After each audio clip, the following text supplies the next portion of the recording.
अच्छी सीख। किसी गांव में एक किसान रहता था। उसके 4 पुत्र थे। चारों भाई आपस में लड़ते झगड़ते रहते थे। चारों भाई अपनी तरफ से गलत काम करते रहते थे। एक दूसरे की शिकायत अपने किसान पिता से लगाकर तुरंत पकड़े भी जाते थे। किसान अपने चारों पुत्रों की इन गतिविधियों से बहुत दुखी था। उसको चिंता सताने लगी, जिसके कारण बीमार हो गया। अब किसान अपनी अंतिम सांसें गिन रहा था, परंतु चारों पुत्रों का लड़ाई झगड़ा उसको ठीक प्रकार से मरने भी नहीं दे रहा था। किसान ने अंतिम उपाय के रूप में चारों पुत्रों को अपने पास बुलाया और बोला, मेरा अब अंतिम समय आ गया है। तुम सब मिलकर मेरी अंतिम इच्छा पूरी करो। ये है किसान और ये किसान के चारों पुत्र, और वो इन चारों पुत्रों को समझा रहा है कि मेरी अंतिम इच्छा है वो पूरी कर दो। किसान इन पुत्रों के व्यवहार से बहुत दुखी था। वो इनका लड़ाई झगड़ा बंद कर देना चाहता था। वो चाहता था कि चारों एक साथ रहे। अब देखो आगे किसान ने क्या कहा। चारों पुत्र तैयार हो गए। उन्होंने पिता की आज्ञा को पूरा करने का वचन दिया। किसान ने अपने चारों पुत्रों से पतली पतली कई लकड़ियां मंगवाई।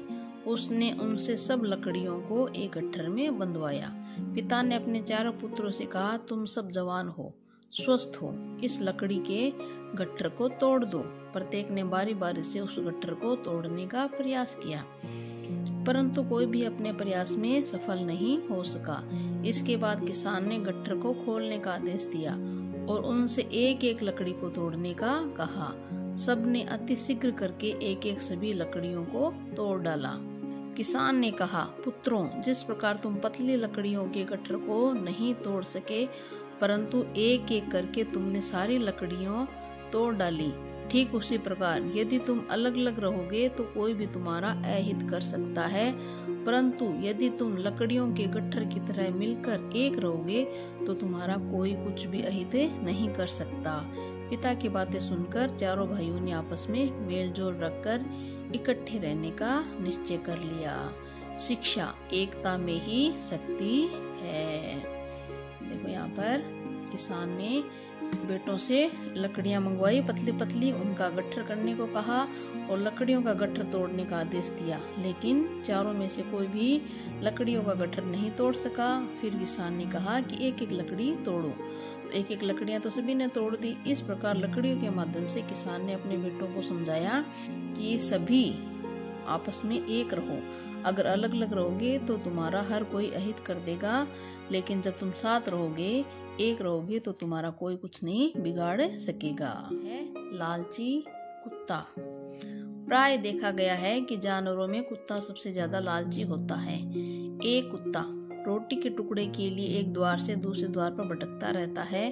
उसको भरपेट भोजन कभी नहीं मिलता, अपितु कभी कभी डंडे भी खाने पड़ते थे। एक बार उसको एक मांस विक्रेता की दुकान पर एक मांस का टुकड़ा मिल गया। मौका मिलते ही वह मांस का टुकड़ा लेकर भाग गया। वह किसी ऐसे स्थान की तलाश में था जहां वह आराम से बैठकर खा सके। वह नगर के अंतिम किनारे पर पहुंच गया। वहीं पर एक नाला बह रहा था। नाले का किनारा उसके लिए एकांत स्थान था। उसने पानी की ओर देखा। पानी में कुत्ते की परछाई साफ दिखाई दे रही थी। कुत्ते ने सोचा कि वह कोई दूसरा कुत्ता है जिसके मुंह में भी मांस का टुकड़ा था। उसको लालच सवार हो गया। उसने सोचा कि क्यों न इस कुत्ते को भगाकर दूसरा मांस का टुकड़ा भी मैं ले लूं, फिर मेरे पास दो दो मांस के टुकड़े हो जाएंगे। वह परछाई को देखकर भौंकने लगा। भौंकने पर उसके मुंह से मांस का टुकड़ा गिरकर पानी में बह गया।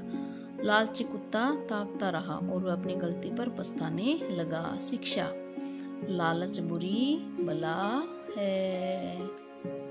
तो देखो नाले में उसे अपनी परछाई दिखाई दे रही है और उसके मुंह में टुकड़ा है, और उसने सोचा कि यह दूसरा कुत्ता है। तो लालच में आकर उसने देखा ये भी मैं ले लूं, तो उसने उसकी ओर भौंका।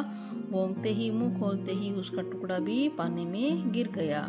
तो हमें लालच नहीं करना चाहिए। लालच बुरी बला है। चालाक लोमड़ी। एक बार की बात है, किसी जंगल में एक लोमड़ी रहती थी। वह बहुत चालाक थी।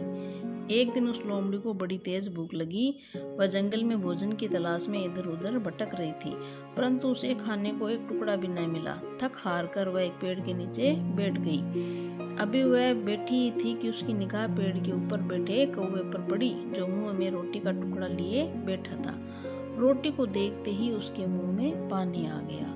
वह कौवे से रोटी छीनने का उपाय सोचने लगी। अभी वह कुछ सोच ही रही थी कि उसे एक तरकीब सूझी।